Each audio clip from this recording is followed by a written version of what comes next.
அன்பு தமிழ் நேயர்களுக்கு இனிய திருக்குறள் வணக்கங்களை உரைத்துக் கொள்வது உங்களின் அன்பு தோழன் ப. மூவேந்திர பாண்டியன்.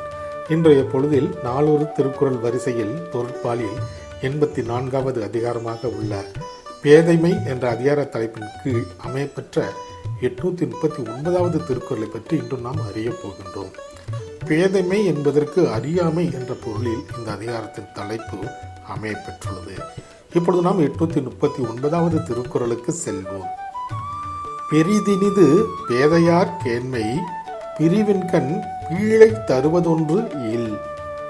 பெரிதினிது பேதையார் கேண்மை பிரிவின்கண் பீழை தருவதொன்று இல்.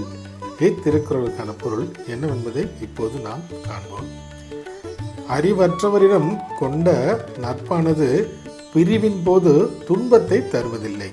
ஆகையால் அறிவற்றவரிடம் கொண்ட நட்பானது இன்பமானது என்பது இத்திருக்குறளுக்கான பொருளாகும்.